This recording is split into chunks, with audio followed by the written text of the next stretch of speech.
चला बोला. हे रोल का दादा, सकाळपासून महत्वपूर्ण बैठका आपल्या दालनात झाल्या. अल्पसंख्याक विभागांच्या संदर्भात सुद्धा काही महत्वपूर्ण बैठक झाली. नेमके काय निर्णय झाले? वेगवेगळ्या बैठका नेहमीच दालनात होत असतात. अधिवेशनाच्या काळामध्ये काहींना सांगण्यात आलेलं होतं की अधिवेशन संपल्यानंतर बैठका लावीत. इव्हन काँग्रेसचे नेते नानासाहेब पटोले यांना पण सांगितलं होतं. त्यांनी विनियोजन बिलाच्या वेळेस काही मुद्दे उपस्थित केलेले होते. तशाच पद्धतीनं लोकप्रतिनिधी सना मलिक आणि काही इतर मान्यवरांनी, दत्ता भरणे त्या खात्याचे मंत्री यांनी पण सांगितलेलं होतं. आणि त्याच्यामुळे एक त्या कामाला गती देण्याच्या दृष्टिकोनातून ह्या बैठका आम्ही घेत असतो. त्याच्यात जर फायनान्सचं, प्लॅनिंगचं किंवा इतर विभागाची काही अडचण असेल तर ती अडचण सोडवण्याच्या करता आपण अशा प्रकारच्या बैठका लावत असतो. आणि त्याच्यात नेहमीच मी कुठल्याही प्रकारची बैठक घेतली तर त्यात सकारात्मक कसा मार्ग निघेल असा मनापासूनचा माझा प्रयत्न असतो. त्या पद्धतीनं आम्ही प्रयत्न केला.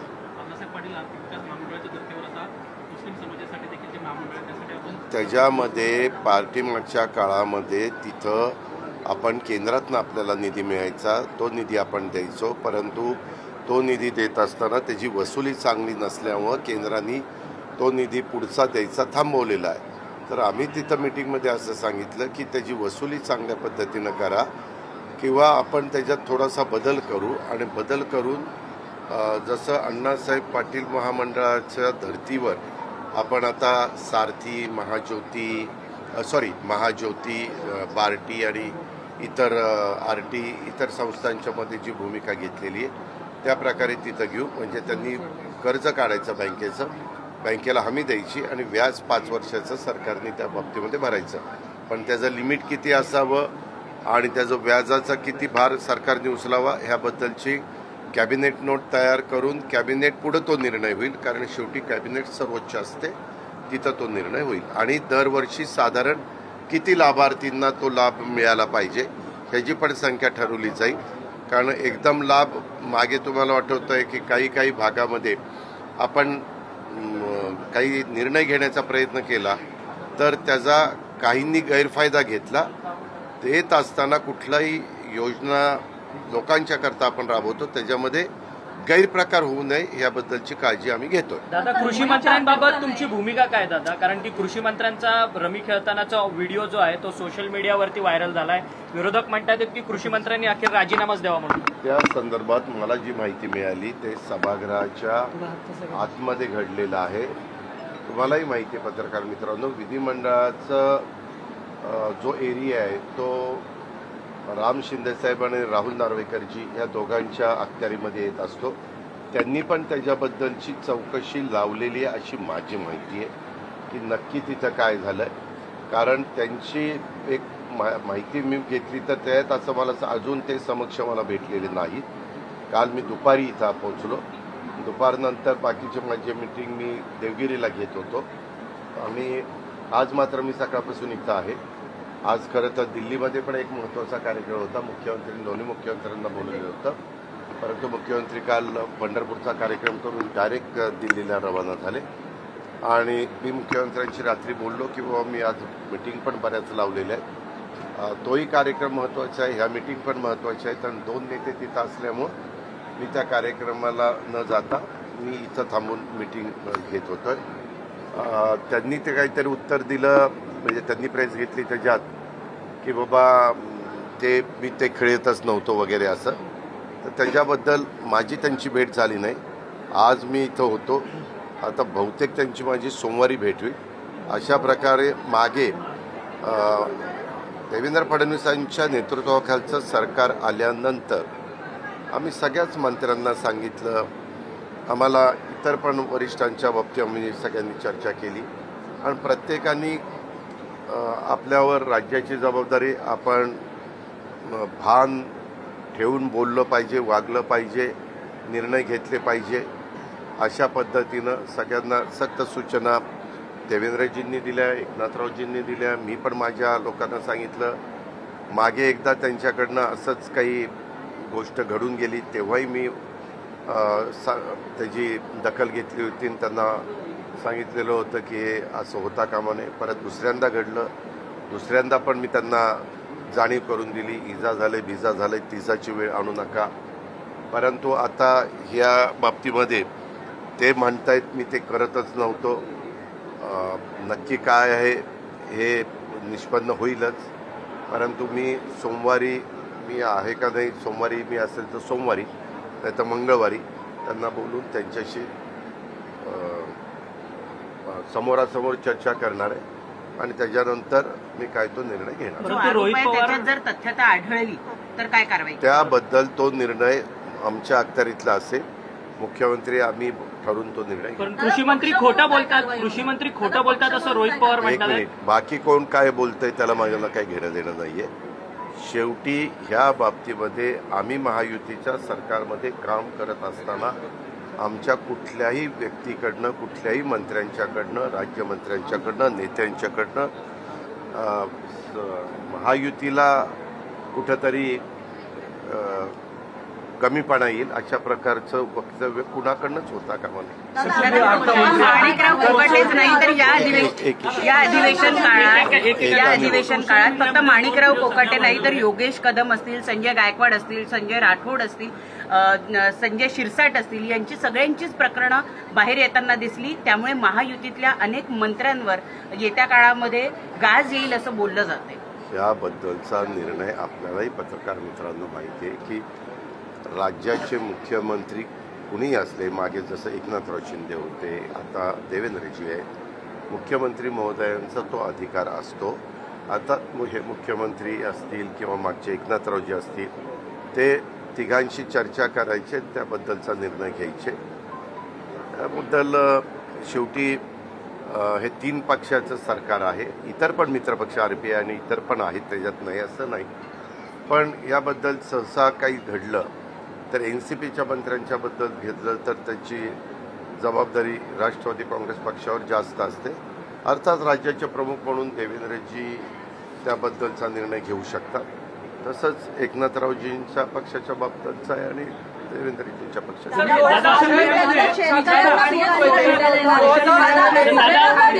विजय गाडगे पाटील तुमच्या भेटीला येतात तिकडे, अँब्युलन्स घेऊन ते निघालेले आहेत लातूरवर. आपल्याला सांगितलेलं आहे की मलाही बातमी कळली.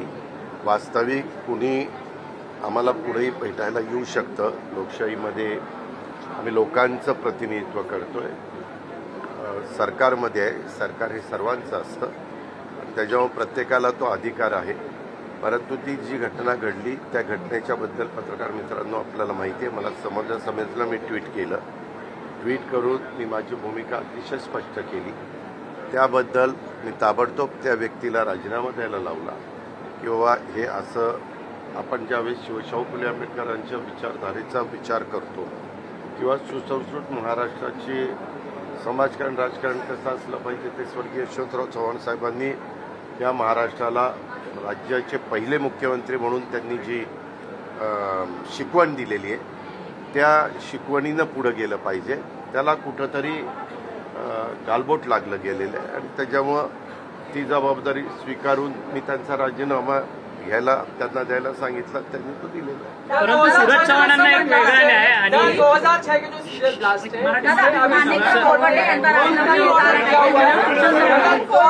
सोशल मीडियामध्ये पाहिले असतील त्या व्हिडिओमध्ये स्पष्टपणे जे मंत्री आहेत ते त्या ठिकाणी पत्ते खेळत आहेत हे स्पष्टपणे दिसत आहे. मी आपल्याला त्याबद्दल काय सांगितलं की मला त्यांच्याशी समोरासमोर बोलू द्या. मी त्याबद्दल मुख्यमंत्री मी त्याबद्दलचा काय निर्णय घ्यायचा तो घेऊ. कृषी मंत्री सरकारला भिकारी म्हणतात, सरकारला भिकारी म्हणतात. त्याही बद्दल मी विचारणार आहे, कारण मी पण ती प्रेसमध्येच बातमी वाचली. मी सुरुवातीलाच सांगितलं कुणीही कृषी मंत्री असू नाहीतर कुणीही मंत्री असू, कुठल्याही मंत्र्यांनी लोकांच्या समोर बोलत असताना सरकार कुणाचंही असो तारतम्य ठेवूनच बोललं पाहिजे, वागलं पाहिजे, त्यामध्ये आपलं स्वतःचं मत मांडलं पाहिजे. हे सगळ्यांनी ह्याच्याबद्दलचा कुठंतरी आपण काही बंधनं स्वतःला पाळून घेणार आहोत का नाही, त्याचं भान प्रत्येकाने ठेवलं पाहिजे. परंतु कारवाई का नाही असा सवाल विचारला आहे. त्याला आता सुप्रीम कोर्टाने स्थगिती दिलेली आहे. कुठल्या याला 2006 मध्ये जो railway Mumbai serial bomb blast train त्या संदर्भामध्ये तो निकाल लागला. शेवटी हायकोर्ट, सुप्रीम कोर्ट आपल्यामध्ये संविधान जे आहे त्याच्यामध्ये प्रत्येकाला न्यायालयामध्ये जाऊन न्याय मागण्याचा अधिकार आहे. वास्तविक त्याबद्दलची तयारी वेगवेगळी सरकार आली तेव्हापासून आतापर्यंत अनेक सरकार आली. तुम्ही बघितलं त्यात ही घटना घडली त्यावेळेस महाविकास आघाडीचं सरकार होतं, नंतर युतीचं पण सरकार आलं, त्यानंतर पुन्हा एक वेगळं सरकार उद्धव ठाकरे साहेबांचं आलं, त्याच्यानंतर पुन्हा एकनाथराव शिंदेंचं आलं, आता पुन्हा देवेंद्रजींचं आलं.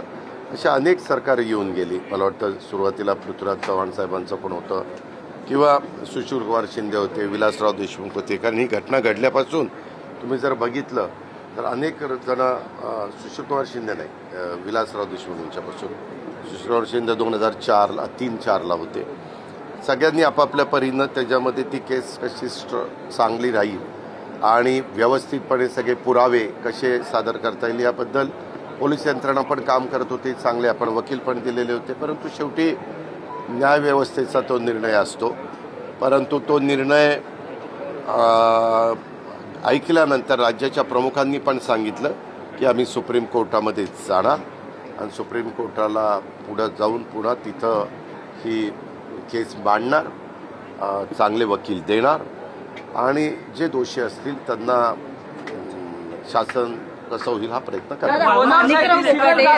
कारवाई झाली नाही म्हणून छोट्या माशाचा बळी घेतला. काय माणिकराव कोकाटे यांच्यावरती कारवाई करता येत नाही म्हणून छोट्या माशाचा बळी घेतला असं वारंवार विरोधकांकडून सांगितलं जातं. हे दादांत खोटं आहे, ह्याच्यात अजिबात तथ्य नाही आहे. मग दादा कृषी मंत्र्यांचा राजीनामा कधी घेणार आहात? मी तुम्हाला सांगितलं ना, तुला मराठी कळतं का रे? मी मगाशी तुला सांगितलं की मी त्यांना सोमवारी किंवा मंगळवारी बोलवणार. सोमवारी मी आता असेल तर सोमवारीच मी बोलून घेईल आणि त्याबद्दल त्यांचं काय मत आहे ते पण त्या ठिकाणी जाणून घेईल आणि नंतर मी मुख्यमंत्र्यांशी बोलून पुढची काय असेल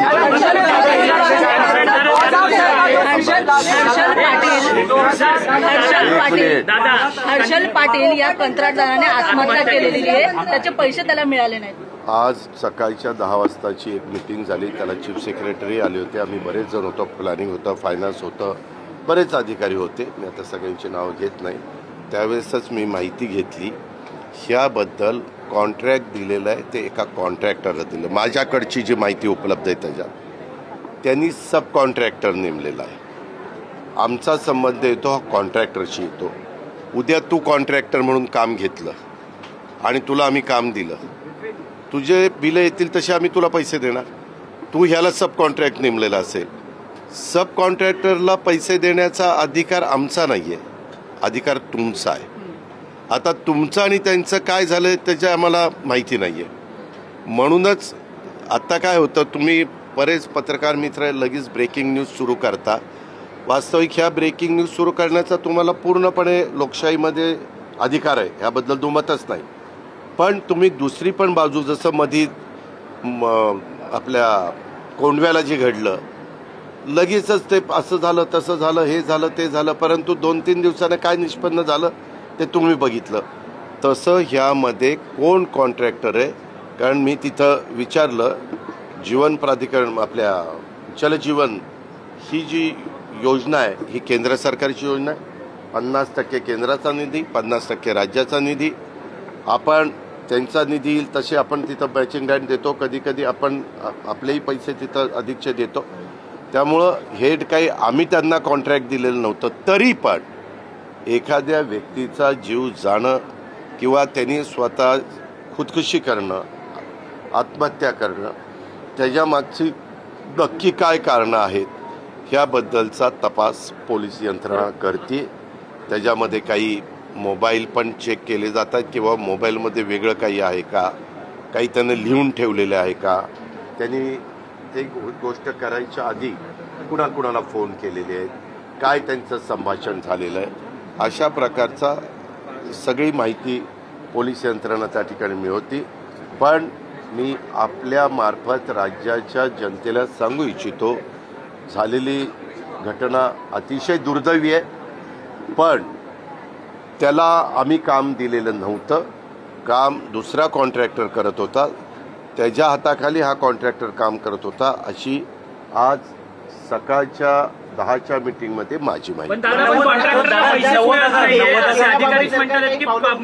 कुठला एक मला सांग ना, कुठला कॉन्ट्रॅक्टर आहे, मला नाव दे ना.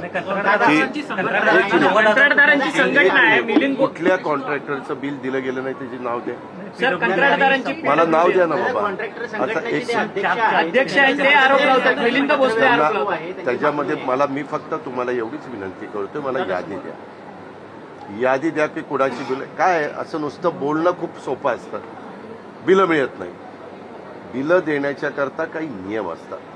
काम झालंय का, दर्जाचं झालंय का, त्याच्यामध्ये कुठली अडचण नाही ना वगैरे, ह्या सगळ्या गोष्टी तपासून त्याच्यामध्ये आम्ही बिलं थकू देणार नाही.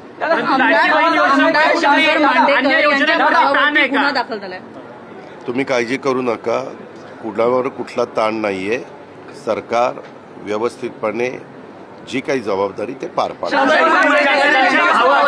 गोळीबारीचा गुन्हा दाखल झालाय कुठे? दौंडमध्ये अंबिका कला केंद्र. दौंडमध्ये मी एसपी कडनं माहिती घेतली, ॲडिशनल एसपी कडनं माहिती घेतली. त्याच्यात पण बातमी कशी सोडता तुम्ही बघा, की एका महिलेला गोळी लागली, जखमी झाली. त्यांनी मला पुन्हा मी म्हणलं नीट तपासा, तिला कुठं दवाखान्यात नेलंय का. ते म्हणले कुणी जखमी झालेलं नाही. आम्ही व्यवस्थित माहिती घेतली. तिथं हवेत गोळीबार झाला तेव्हा ते बघून एक महिला तिथं बेशुद्ध पडली, परंतु तिला पुन्हा पाणी वगैरे देऊन शुद्धीवर आणलं. तिथं कुठलंही जखम कुणाला झालेली नाही आहे. त्या संदर्भामध्ये कुठलाही राजकीय हस्तक्षेप होऊन देऊ नका, अशा प्रकारच्या सूचना जिल्ह्याचा पालकमंत्री म्हणून मी दिलेल्या आहेत. मी स्वतः गिल म्हणून तिथले एसपी आहेत, त्यांच्या संपर्कात आहे. तिथं बिरादार म्हणून ॲडिशनल एसपी आहेत, त्यांच्या संपर्कात आहे. त्यामध्ये जी नावं निष्पन्न होतील त्यांना अटक करा. ती कुणाशी संबंधित असू द्या. तुम्ही लगेच सांगितलं शंकर मांडेकरांचा तो भाऊ, तो सख्खा भाऊ नाही, तो चुलत भाऊ असण्याची शक्यता आहे. परंतु कुणी असू द्या, त्यामध्ये त्यांच्यावर ॲक्शन घ्यायला सांगितलेली आहे, त्यांना अटक करण्यात आलेली आहे. आणि पूर्णपणे त्याचा तपास, हे का घडलं, कशामुळं घडलं, का फायरिंग हवेमध्ये केलं गेलेलं आहे, आणि त्यांना तो त्यांच्याकडे लायसन आहे का, त्यांच्याकडे वेपन ठेवण्याचं, ह्या सगळ्या गोष्टी तपासायला सांगितल्यात. आणि ज्यांचा कुणाचा दोष आहे त्यांच्यावर सक्त कारवाई करा. त्याच्यात जमलं तर मकोका पण लावा, इथपर्यंतच्या सूचना आपण दिलेल्या. अरे कुठलं एक बीड जिल्ह्याचा अहवाल समोर आलेला आहे, त्याच्यामध्ये जवळपास 16-17 वार त्या व्यक्तीच्या पाठीमागे होत आहेत. मी बीडचे पालकमंत्री आहात, त्या प्रकरणात काहीच कारवाई. आपल्याला एक माहिती आहे, पालकमंत्री आत्ता मी झालो तिथं, ही घटना घडली, ही मागे घडलेली आहे.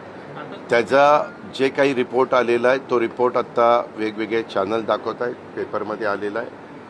ते सगळं वाचल्यानंतर अक्षरशः म्हणजे माणुसकीला काळीमा फासणाऱ्या घटना आणि अतिशय असंवेदनशील प्राणा कसा असू शकतो किंवा माणसं कुठल्या थराला जाऊ शकतात ते सगळं त्याच्यामध्ये पाहायला मिळतं आहे.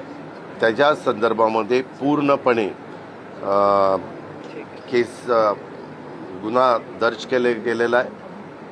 ह्याच्यामध्ये पोलिसांच्याकडनं देखील पूर्ण जे काही FIR दाखल केल्यानंतर न्यायालयाच्या समोर जी काही मांडणी करायची असते त्याच्यात ह्या सगळ्या गोष्टीचा अंतर्भाव केला गेलेला आहे.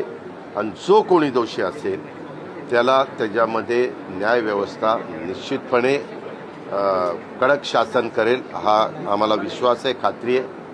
आणि ह्या पद्धतीने सरकार तिथं बारकाईनं लक्ष ठेवून आहे. आता भाजपची भूमिका, भाजपचा चेहरा मलिन होतोय का असा प्रश्न आहे, कारण की महायुतीमधले अनेक नेते जे आहेत एकेका प्रकरणात गुंतले जातात, सध्या वादात आहेत, त्यामुळे भाजप अशी बातमी आपणच लावलेली आहे आणि आपणच त्या बातमीचा पुन्हा प्रश्न विचारता आहे. ते आम्ही आल्यावर देवेंद्रजींशी बोलू ना. देवेंद्रजी येतील, दिल्लीला गेलेले आहेत काल. आज त्यांचा दिल्लीला महत्त्वाचा कार्यक्रम आहे ते आल्यानंतर आम्ही एकत्र बसू. शेवटी कुठल्याही सरकारची प्रतिमा ही समाजामध्ये चांगली राहण्याच्या दृष्टिकोनातनंच जे जे पक्ष त्याच्यात इन्व्हॉल्व असतात, जे जे मंत्री त्याच्यामध्ये सामील असतात, त्या सगळ्यांचीच ती जबाबदारी आहे, ती नैतिक जबाबदारी. मुख्यमंत्री पदासंदर्भात ज्या पद्धतीत कोकाटेंवरती अनेक आरोप लागले या आधी, मात्र त्यांच्या पदासंदर्भात वेगळा निर्णय घेतला जाऊ शकतो का? एक चर्चा सुरू आहे की वेगळ्या मी माहिती घेतल्यानंतर त्याबद्दलचं तुम्हाला सगळ्यांना माहिती आहे, माझी मतं अतिशय स्पष्ट असतात. मी अजिबात कोणाला पाठीशी घालण्याचं काम करत नाही.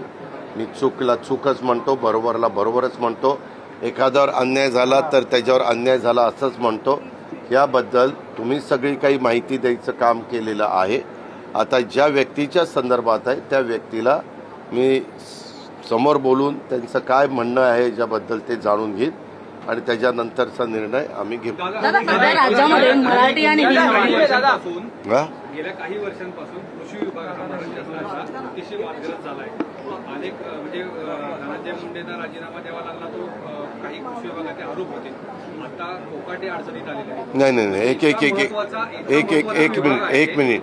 कृषी विभागाच्यामुळे धनंजय मुंडेंना राजीनामा द्यावा लागला नाही. तुम्ही उगीच कुठलं काहीतरी जोडू नका.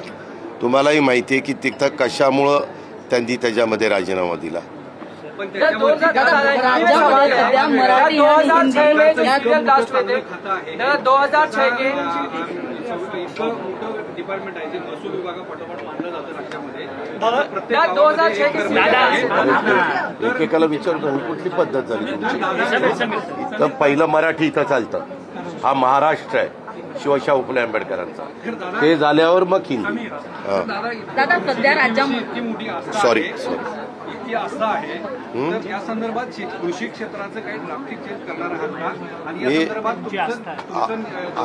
ऐका ह्याबद्दल मी पहिल्यांदा त्या मंत्री महोदयांशी बोलतो म्हणून सांगितलंय आणि त्याच्यानंतर मी राज्याच्या प्रमुखांशी बोलतो. रोहितदादांनी चॅलेंज दिलंय की जर राजीनामा झाला नाही तर कोणी चॅलेंज मी व्हिडिओ बाहेर काढेन, सगळा मोठा व्हिडिओ माझ्याकडे. हो का? विरोधकांचं कामच आहे. एकदा ज्यांच्याकडे जे व्हिडिओ आहेत, पेन ड्राईव्ह आहेत, हे दम द्यायचं बंद करा. हे एकदा सगळे बाहेरच येऊ द्या. काय ते नुसतंच म्हणायचं मग तुम्ही बातम्या लावताय. कुणाकडं काय पेन ड्राईव्ह आहेत, कुणाकडं काय व्हिडिओ आहेत, कुणाकडं आणखीन काय माहिती आहे, कुणाला हनी ट्रॅपच्या बद्दलची काय माहिती आहे, ती सगळी एकदा बाहेर येऊ द्या. त्याच्या संदर्भामध्ये आपल्यालाही कळेल की कोण कसं वागतंय, कोण कसं वागतंय. पण सातत्याने वेगवेगळे मान्यवर गेले अनेक वर्ष, आज नाही अनेक वर्ष, म्हणजे मागच्याही सरकारच्या काळात पण याबद्दल बोललं जात होतं, त्याच्या आधीच्या सरकारच्या काळात पण बोललं जात होतं आणि ह्याही सरकारच्या काळामध्ये बोललं जात आहे. आणि प्रत्येकजण काहीतरी पेनड्राईव्ह दाखवतो ना, काही पेनड्राईव्ह, अरे तो दाखवा तरी आणि एकदा कळू द्या, लोकांनाही कळू द्या आणि काय तो सत्य लोकांच्या समोर येईल. त्याच्यात काय होतं, सगळेच जण संशयाच्या भोवऱ्यामध्ये राहतात. बरं, बातम्या तुम्हाला जशा मिळतात तशा तुम्ही देता. त्याच्यात 4 मंत्री आहेत, त्यात IAS ऑफिसर आहेत, IPS ऑफिसर आहेत, त्याच्यात बरेच काही राजकीय लोक आहेत. आता असं म्हटल्यानंतर सगळे मंत्री म्हटल्या की मंत्र्यांना त्या अँगलने बघायला सुरुवात होते. राजकीय लोक म्हणल्यावर सगळे राजकीय लोक त्याच्यामध्ये येतात आणि IAS IPS ऑफिसर म्हणल्यावर IAS ऑफिसर, IAS आणि IPS ऑफिसर येतात. असं ते सगळं आहे. म्हणून मला असं वाटतं की एकदा काय वस्तुस्थिती आहे ती समोर येऊ द्या. मला वाटतं काहींना त्याच्या संदर्भामध्ये FIR पण आपल्या पुण्यामध्ये दाखल झालेली आहे. लोढा का कोणतरी त्यांच्या विरोधात, तर ते त्यांच्या संदर्भात पोलीस यंत्रणा त्यांच्या पद्धतीनं हे करेल. पुन्हा तुम्ही अशाही बातम्या सोडतायत. हे सरकार इतकं जोरात कामाला लागले की ते सगळं कसं आपल्या हातात येईल आणि कसं ते पेनड्राईव्ह आणि काय ते ज्या काही CD वगैरे असतील काय त्याबद्दलचा प्रयत्न करता, असं तुम्हीच बातम्या सोडता. पण म्हणून मी म्हणलं की प्रत्येकजणाचं संशयाच्या भोवऱ्यात उभं करण्याचं काम करतायत. खरोखरीच कुणाकडे काही पुरावे असतील तर जरूर त्यांनी द्यावेत आणि त्याची चौकशी रीतसर केली जाईल. त्याच्यामध्ये कुणालाही पाठीशी घालण्याचं काम तुम्ही आता मराठी भाषेबद्दल जे काही तुम्ही वक्तव्य केलं ते सगळ्यांनी ऐकलं. मात्र सध्या राज्यामध्ये मराठी आणि हिंदीवरून वाद होताना पाहायला मिळतात, मारहाण होताना पाहायला मिळते. एक आणि काल तर चक्क ती महिला खासदारांनी खरं तर सगळ्यांनी आपापलं भान ठेवून वागलं पाहिजे, बोललं पाहिजे. त्या त्या राज्यातली मातृभाषा ही महत्त्वाची असते, परंतु त्या मातृभाषेबरोबरच आपला भारत देश आहे. आपल्या भारतामध्ये त्यांच्या राज्याची मातृभाषा सोडल्यानंतर जर दुसरी कुठली भाषा चालत असेल तर ती हिंदी चालते, आणि तिसरी भाषा कुठली चालत असेल तर ती इंग्लिश चालते. अशा प्रकारचं साधारण गणित आपण पाहतोय. तुम्ही पार जम्मू काश्मीरपासून कन्याकुमारीपर्यंत बघा, सगळीकडे हीच परिस्थिती आहे. प्रत्येकाला आपल्या मातृभाषेबद्दल अभिमान असला पाहिजे, आदर असला पाहिजे, प्रेम असलं पाहिजे, ती टिकली पाहिजे. तिला मराठी अभिजात भाषेचा दर्जा मराठीला मिळालेला आहे, त्याहीबद्दल आपण पंतप्रधानांचं अभिनंदन केलेलं आहे. परंतु हे आता ज्या काही गोष्टी घडतात की तुम्ही एक आहे, इथं राहणाऱ्यांनी पण त्यांना जर यदाकदाचित मराठी बोलता येत नसेल तर त्यांनी सांगावं, हम महाराष्ट्र में रह रहे लेकिन इतना अच्छा हमें मराठी नहीं आता, लेकिन हम मराठी का आदर करते हैं. हमारी भाषा हिंदी है या अंग्रेजी है, लेकिन हम सीखने की ज़रूर कोशिश करेंगे. इतना बोला ना, कुछ वो गड़बड़ होने वाली नहीं है. लेकिन कभी कभी कोई रिएक्ट होता है, नहीं मैं नहीं बोलने वाला. ऐसा नहीं चलता. आप जहाँ काम करते हैं थोड़ा बहुत वहाँ का लोगों का क्या कहना है, उनका विचार क्या है, उसके बारे में भी उन्होंने सोचना चाहिए, विचार करना चाहिए. और खुशी खुशी में सबने एक दूसरे के साथ रहना चाहिए. राज्यपाल राजकीय भूमिका घेतात. राज्यपाल मराठी हिंदीच्या भाषेवरतून राजकीय भूमिका घेताना पाहायला मिळतात. राज्यपाल राजकीय भूमिका घेताना पाहायला मिळतात. हे का राष्ट्रपती, राज्यपाल हे काही महत्त्वाची पद आहेत आपल्या देशात, आपल्या राज्यात. राज्यपाल हे आमच्या वरचं पद आहे. ते त्यांच्याबद्दल आम्ही काही टीका टिप्पणी करणं योग्य नाही. हा तू दादा एक शेवट. 2006 के सीरियल बॉम्ब्लास्ट में सुप्रीम कोर्ट ने दिया है, स्टे लगाया हुआ हाईकोर्ट ने. जब ये फैसला आया उसके बाद कई जगहों पे उन्होंने खासकर उसकी तारीफ की कि हमारे लोगों को फंसाया गया था, लेकिन अब सुप्रीम कोर्ट ने कहा कि इंटरिम ऑर्डर स्टे डाला गया था. बराबर है. उसके बारे में वो जो बॉम्बस्फोट हुआ है उसमें जिसका वहाँ कोई संबंध नहीं था, ऐसे निरपराध लोग उसमें अपने फंसे भी और कुछ अपने से चले गए. तो इसीलिए वो डिसीजन आया. वो डिसीजन हाईकोर्ट का वो अधिकार है, उसके बारे में हम कुछ भी कहना नहीं चाहते. लेकिन हमें उसमें अपील करने का हमने निर्णय लिया है, हमने यानी गवर्नमेंट ऑफ महाराष्ट्र ने. और हमारे चीफ मिनिस्टर साहब ने उसके बारे में क्लियर कहा है कि हम सुप्रीम कोर्ट में जाएंगे और वहाँ हम न्याय मांगने की कोशिश रिलीफ आपको लग रहा है? रिलीफ लग रहा है सुप्रीम कोर्ट ने? वो कोर्ट का अधिकार है, उसके बारे में मैं क्यों बोलूं? कोर्ट का अधिकार है, उसके बारे में मैं ज़्यादा कुछ बोलना नहीं चाहता. हमारे अच्छे लॉयर हम वहाँ देंगे, अच्छी तरह से यहाँ क्या कमियां रही है वो हम ढूंढेंगे, सोचेंगे, टॉप के लॉयर को बताएंगे कि ये क्या है. हमारा ये भी कहना है किसी के ऊपर अन्याय भी नहीं होना चाहिए, लेकिन जो कोई दोषी है उनको सजा भी मिलनी चाहिए. ये हमारा कहना है. हम किसी के खिलाफ बिल्कुल नहीं है, क्योंकि खिलाफ रहने की जरूरत ही नहीं है, लेकिन हम किसी को सपोर्ट भी करने वाले नहीं है. मराठी भाषा अध्ययन केंद्र जो है उसका उद्घाटन आज दिल्ली में होने जा रहा है, क्या आप जाने वाले हैं? मैंने कहा ना, मैं आपके पास खड़ा हूँ. अभी 2:30 बजे है, 5 बजे कार्यक्रम है. या क्या रॉकेट है क्या वहाँ जाने के लिए? मैंने कल रात को सीएम साहब के साथ बात की. हमें तीनों को बुलाया था. कार्यक्रम है सीएम के हस्ते और उनके हाथों से वो कार्यक्रम होने वाला है। तो एक प्रोटोकॉल के हिसाब से डेप्यूटी चीफ मिनिस्टर और दोनों डेप्यूटी चीफ मिनिस्टर को बुलाया था। तो इसीलिए खुद चीफ मिनिस्टर जा रहे, मेरे ख्याल से एकनाथ राव जी भी जा रहे। नहीं जा रहे, नहीं, पंढरपूर हाँ ठीक है।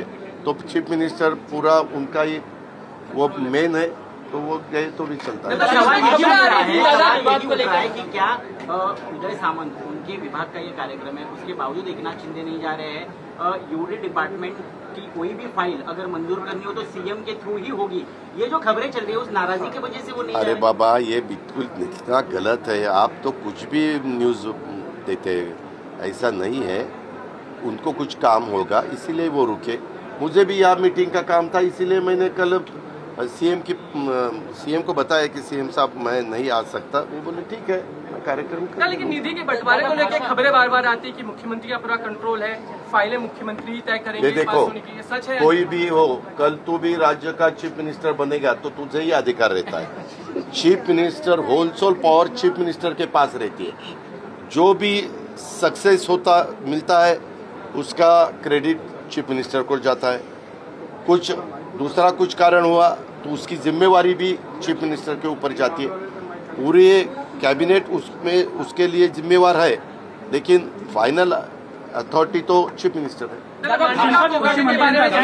खबरें आ रही हैं कि माणिकराव कोकाटे को लेकर उन्होंने कहा कि इसकी पूरी जांच होनी चाहिए, लेकिन राम शिंदे जो कि विधान परिषद के अध्यक्ष है, सभापति, उनके पास अभी तक कोई भी शिकायत गई नहीं है जांच की कि कोई सीसीटीवी तलाशा जाए। मुझे अभी सुबह कोई चैनल में, मेरा कौन सा चैनल का नाम देखा नहीं, लेकिन किस कौन से तो चैनल में एक न्यूज़ चल रही थी कि इसकी इंक्वायरी की जांच इंक्वायरी होनी चाहिए, ऐसा निर्देश विधिमंडल ने दिया है।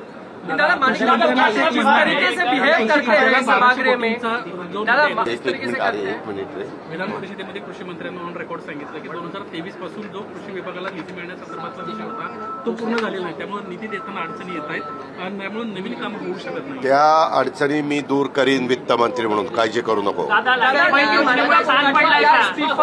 आपने देखा, आपको लगता है उनको इस्तीफा दे देना चाहिए? मैं उनके साथ बात करूंगा मंडे को या ट्यूसडे को। मैं अगर मंडे रहूंगा तो मंडे को, ट्यूसडे रहूंगा तो ट्यूसडे को, और उसके बारे में फिर मैं उनका जो भी कहना है वो सुनूंगा, फिर चीफ मिनिस्टर के साथ बात करके आगे का दूसरा।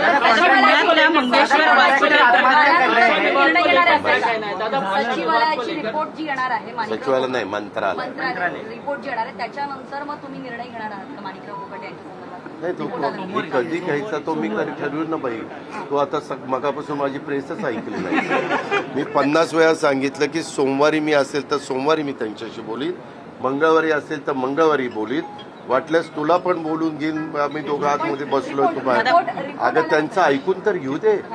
आज एका कॅबिनेट मंत्र्याच्या संदर्भामध्ये सातत्याने वेगवेगळ्या गोष्टी न्यूज येत आहेत, त्याच्या संदर्भामध्ये काय त्यांचं म्हणणं आहे ते जाणून घेऊ दे, आणि त्याच्यानंतर मग मी मुख्यमंत्र्यांशी चर्चा करीन। सीएम साहेबांचं पण काय म्हणणं आहे ते जाणून घेऊ, आम्ही निर्णय घेऊ।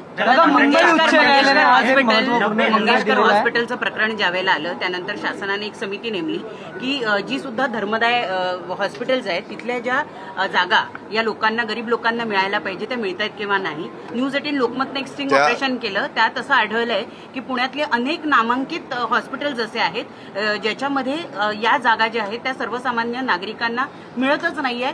त्याऐवजी जी लोक धनाढ्य आहे त्यांना मात्र त्या जागा दिल्या जातात, पैसे उकळले जातात। त्यामध्ये आमची विधिमंडळाची आमदारांची एक समिती आहे। दुसरी गोष्ट, सीएम ऑफिसनी पण ह्याच्याबद्दलचा एक हे तयार केलेला आहे, विभाग तयार केले, म्हणजे वैद्यकीय कक्ष त्यांनी पण सुरू केला आहे, एकनाथरावांनी पण सुरू केला आहे आणि माझ्याही ऑफिसने सुरू केला आहे। त्याच्यावर आम्ही सतत ह्याच्यावर लक्ष ठेवून आहोत। आणि मुख्यमंत्र्यांनी मागे एक मीटिंग घेत असताना त्यांनी सांगितलं की प्रत्येक ठिकाणी आपल्याला कळलं पाहिजे सार्वजनिक आरोग्य विभागाला की बाबा ह्या हॉस्पिटलमध्ये किती बेड हे आपण सवलती 1 रुपया नाममात्र दरांनी जागा दिली आणि त्याच्यामध्ये ते आरक्षित बेड आहेत ते किती आहेत, तिथं कोण ॲडमिट आहे, आणि जर ते खाली गेलं म्हणजे खाली झालं की लगेच तिथं कळलं पाहिजे की हा खाली झाला. अशा पद्धतीनं आता फार त्याच्यामध्ये मायक्रो प्लॅनिंग केलेलं आहे. आपण तुम्ही म्हणताय कुठल्या चॅनलनी स्ट्रिंग ऑपरेशन केले त्यांना तो अधिकार आहे, परंतु आमचे हे तिन्ही कक्ष त्याबद्दल फार बारकाईनं नजर ठेवून आहेत आणि आमदार लोक पण आता खूप जागृत झालेले आहेत. तुम्हाला माहिती नाही, मी आता त्यांची नावं घेत नाही, परंतु आत्ता निवडून आलेल्या 288 आमदारांच्या पैकी काही आमदार आपल्या मतदारसंघातले गोरगरीब लोक आणतात, त्यांची राहण्याची व्यवस्था करतात आणि मुंबईतले जे महत्त्वाचे हॉस्पिटल आहेत तिथं त्यांना ॲडमिट करून त्यांना कसा मोफत उपचार ह्या स्कीमद्वारे करता येईल अशा प्रकारचा प्रयत्न करतात. त्याच्यामध्ये मी प्रकर्षाने नावं सांगेन. एक गिरीश महाजन, दुसरे हसन मुश्रीफ, असे काही मान्यवर त्याच्यात आहेत. मी नावं ही उदाहरणाखातर 2 सांगितली, परंतु असे बरेच आमदारांनी आता ही गोष्ट मनावर घेतलेली आहे आणि आमच्या तिन्ही ऑफिसनी ही गोष्ट मनावर घेऊन आम्ही पण त्याच्यामध्ये कुणी जर असं आलं तर त्यांना मुख्यमंत्री सहाय्यता निधीतनं पण कशी मदत मिळेल आणि त्यांना ह्या स्कीममध्ये चांगल्या पद्धतीनं त्यांचं आरोग्य राखण्याच्याकरता किंवा ट्रीटमेंट करण्याच्याकरता उपचार करण्याच्याकरता सगळ्या सुविधा कशा देता येतील हे पण आम्ही बघतो. युवकच्या प्रदेशाध्यक्षपदी कोणाची निवड होणार निर्णय झालाय का? कुणाची? युवकचे प्रदेशाध्यक्ष. थांबा जरा कळ काढा, झाल्यावर सांगेनच की बाबा आपल्याला. राज्य की आर्थिक स्थिति के बारे में आप हमेशा कहते हैं कि मजबूत स्थिति में है, लेकिन ऐसे में कृषि मंत्री कहते हैं कि सरकार भिखारी है.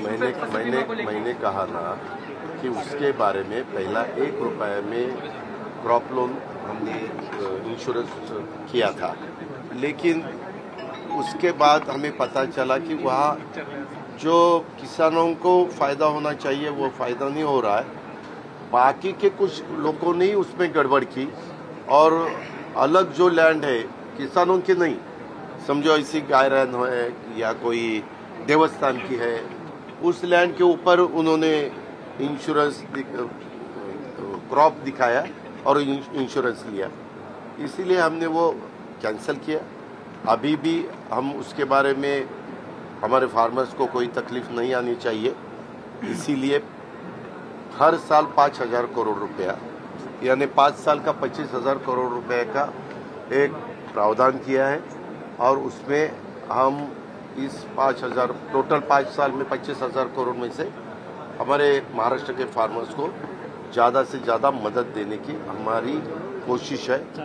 अलग अलग योजना है वो भी हम ला रहे हैं. दादा मुंबई मंत्री का है वो कहते हैं सरकार भिखारी. उसके बारे में मैं उनको मंडे या ट्यूसडे को पूछूंगा कि आपने वैसा क्यों कहा, उसका कारण क्या है, वो पूछने का हमें अधिकार है. हम पूछेंगे और उसके बारे में बाद में डिसीजन. आत्महत्या कर रहे हैं.